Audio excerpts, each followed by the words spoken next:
Bem-vindos ao programa Temporalidades. Hoje vamos visitar o ex-vereador, ex-prefeito de Varginha e ex-deputado estadual Eduardo Benedito Ottoni.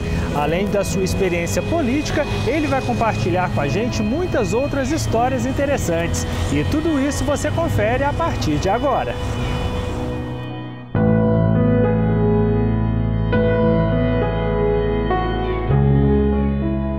Eduardo Benedito Ottoni, brasileiro, casado, aqui radicado desde 1957. Sou natural de Sete Lagoas, Minas Gerais, advogado, primeira turma da FADIV em Varginha, em 1970. Eu sou apaixonado por Varginha, entendo que a cidade é a casa do cidadão e a minha casa é Varginha.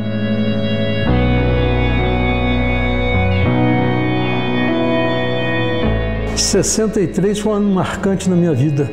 Eu fiz meu primeiro científico em Belo Horizonte, saindo aqui dos Maristas em 61, 62 estive em Belo Horizonte, em 63 retornei e assumi o movimento estudantil em Varginha. Política estudantil efervescente na época, com a qual eu já convivia em Belo Horizonte. Então assumimos aqui a União Municipal dos Estudantes Secundários, agregamos todas as escolas, e numa época em que os Santos Anjos, os estudantes eram só do sexo feminino, marista masculino. E nós conseguimos, em 63, fazer essa consolidação. Participamos muito da União Colegial de Minas Gerais e da União Brasileira dos Estudantes em congressos. E fomos, em 64, já quando nós tivemos aí a Revolução de 64, não é? Nós estávamos aqui à frente do movimento estudantil e participando de congressos a nível estadual e federal. E em 1965, após a Revolução, a única cidade de Minas Gerais que entendiam as nossas lideranças maiores, que tinha condições de abrigar um congresso estadual depois da Revolução, foi exatamente Varginha. Então nós fizemos nosso congresso estadual com mais de 500 estudantes em Varginha, se hospedaram ali no Afonso Pena, e dali decorreu um movimento que resultou num baile macabro, baile no Clube de Varginha. O clube foi interditado, polícia. Naquela ocasião tinham 4 policiais em Varginha, não é? Mas o juiz presente, que era coisa de comunista, que era coisa que não podia, que era badernagem, que nada. O baile era em homenagem à nossa FEPESMIG, que estava começando a FEPESMIG, que foi o embrião do UNES, não é? E a renda desse baile foi revertida para a biblioteca do UNES. Então, em 66, ingressei na Faculdade de Direito de Varginha e participei então do diretório acadêmico da Faculdade de Direito. E fizemos um grande movimento de venda de sorteios de carros e tal para a construção da sede da FADIVA, que é a sede principal que foi construída ao nosso tempo.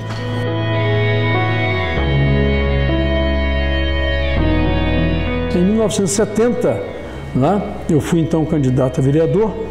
Havia participação da mesma forma, havia competição, havia candidaturas, não é? E vereador não tinha nenhum subsídio. O que o vereador tinha de benefício, vamos dizer assim, durante as reuniões tomava um cafezinho e lá uma empadinha, um salgadinho, não é? Mas não tinha qualquer remuneração. Me elegi vereador em Varginha, uma votação significativa, com a participação ativa, principalmente dos estudantes. Não é? Eu lecionava na ocasião no Colégio 7 de Outubro e lecionava também no Colégio Catanduvas. Em 72 eu fui reeleito vereador, não é? Fui o segundo mais votado. Digo isso pelo seguinte, porque fui o vereador mais jovem de Varginha. Não é? E naquela ocasião, tinha 23, 24 anos, 24 anos em 1970, eu sou de 1945. Em 1975, me elegi presidente da Câmara. E em 1976, ante um grande movimento de renovação na política de Varginha, eu então me elegi prefeito, disputando com um candidato competitivo, uma grande figura, Joaquim Gonçalves Ramos, e com mais 2 candidatos do PMDB, Tolstói Teixeira Reis e Renato Venga, pelo PMDB. E nos elegemos eu e o meu companheiro Ronaldo Venga, vice-prefeito, em 76, para um mandato de 4 anos. Mas no curso do nosso mandato houve uma emenda constitucional prorrogando, acrescentando mais 2 anos no nosso mandato. Então nós fomos de 76 até 82.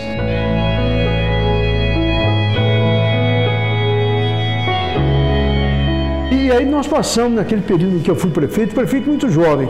Primeiro prefeito de Varginha com menos de 30 anos de idade. Eu tinha 28 anos de idade. E Varginha já era uma cidade importante, não é? E eu tinha ali um bigode bastante interessante, uma costeleta, cabelo bastante extenso. Então eu vivia o período dos Beatles, não é? E com violão nas costas eu cantei a cidade toda, não é? E no cantar a cidade eu me projetei, a par da liderança estudantil, como alguém muito interessado nas artes, alguém que realmente tinha uma convivência boa com a comunidade num todo, convivia com a questão da social da cidade. E eu, em 1960 e pouco, já fazia parte da Conferência São José dos Vicentinos aqui na Vila Barcelona. Então convivia muito com as coisas da cidade, né? E cantando os Beatles, né? E enfrentando, aí, às vezes sem lenço e sem documento, agruras da vida do movimento estudantil, né? Numa época em que o regime era muito fechado, né? Mas nem por isso eu deixei de exercer com muito pragmatismo a minha liderança estudantil, sempre conduzindo os meus pensamentos, os meus eleitores, para coisas assim, absolutamente factíveis e realizáveis, né? Então, seguindo talvez o André, né, que dizia quem sabe faz a hora, eu consegui fazer a minha hora, né, passando aí por esses movimentos sociais, movimentos políticos, com grande ebulição na época, né, mas sem me contaminar por outras questões que não aquela de me servir da minha possibilidade intelectual de me servir da minha intelectualidade e da minha maneira de pensar para servir a minha comunidade. Eu fui avaliado como um dos 3 melhores prefeitos de Minas Gerais e o presidente da República fez questão de vir a Varginha para estar presente, inaugurar o terminal rodoviário e como uma homenagem à cidade. Primeira vez, presidente João Batista Figueiredo.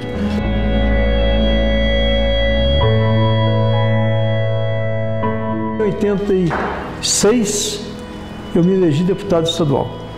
Os companheiros quiseram que eu fosse candidato e tal, então nós fomos eleitos deputado estadual pelo Partido Liberal. E fiquei como deputado até 1992 e depois não me reelegi e retornei às minhas atividades. Fui trabalhar então na Secretaria do Planejamento do Estado, depois estive como administrador regional no governo Azeredo e fui candidato no ano 2000 a prefeito, não me elegi e continuo militando na política, né?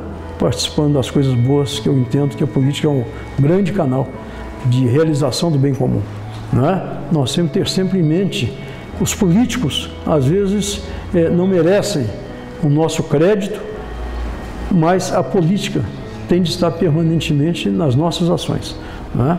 Então, por mais que às vezes eu pense em me aposentar ou me afastar, aí que eu acredito que eu tenho que permanecer, né, emprestando a minha colaboração ou defendendo os meus ideais, aquilo que eu entenda que seja importante para a nossa comunidade.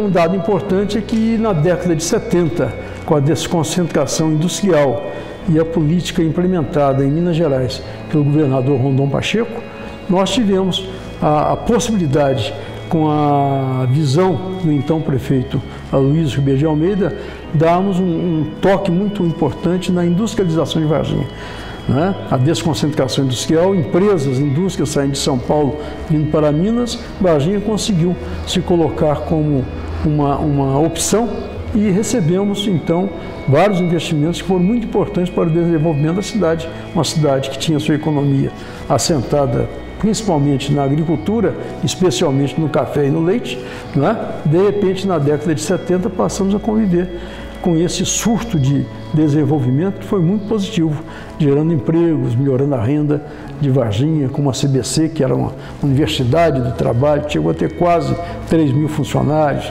né? Mas esse foi um acontecimento muito importante na década de 70.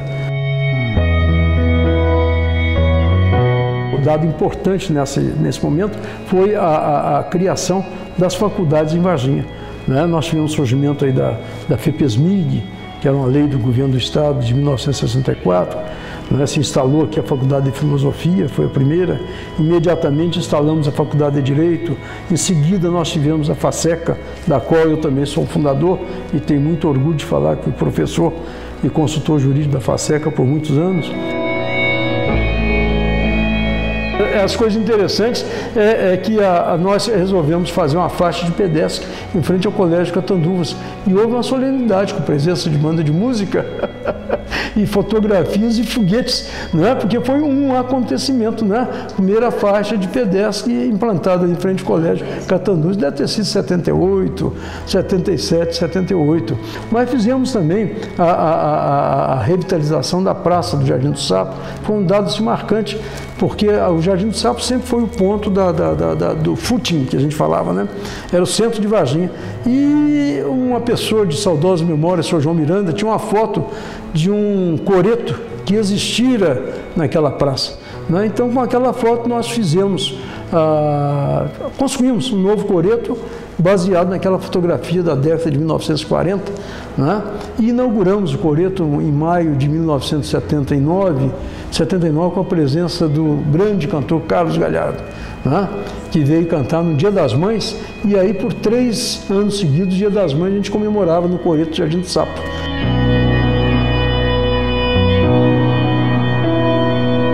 Eu me lembro quando eu criei o postinho de saúde no bairro Canaã. Nós inauguramos no dia 7 de outubro de 1978. Na inauguração eu disse que aquele postinho estava entregue à população, tá certo? E que eu o construí ao lado da casa do Sr. Zé Benzedor. Se o médico não desse conta aqui no posto, era só atravessar a rua, que o Sr. Zé Benzedor estava do lado. E o Sr. Zé Benzedor cumpriu bem a missão dele terrena, morreu agora faz uns 3 ou 4 anos, morreu com 100 anos de idade. E os pediatras realmente mandavam, quando as crianças choravam muito, vai lá no Sr. Zé Benzedor. Só ele, para dar conta. Um outro dado importante foram os carnavais, né, que a gente movimentou, uns 6, 7, 8 escolas de samba na rua, com artistas de televisão participando do corpo de jurados, não é? E amanhecia a cidade toda muito bem ornamentada e era atração. Varginha teve um carnaval que realmente atraía as pessoas.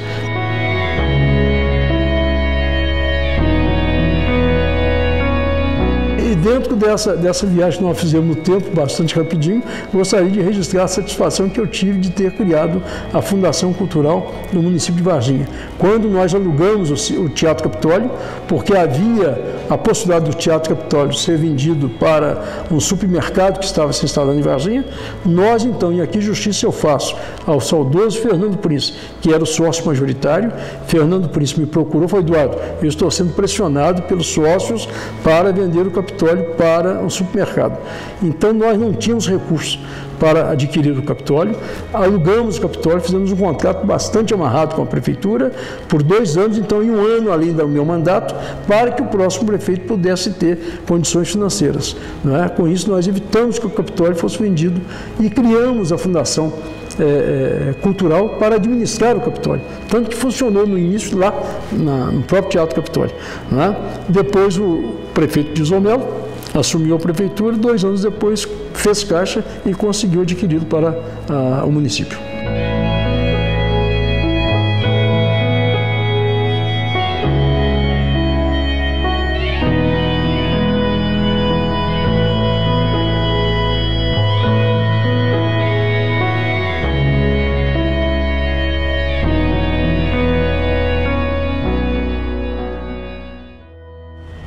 Assim a gente termina o Temporalidades de hoje. Essa é uma realização da TV Princesa em parceria com a Casa da Cultura. A gente volta na semana que vem com mais um episódio inédito e um convidado muito especial. Até lá!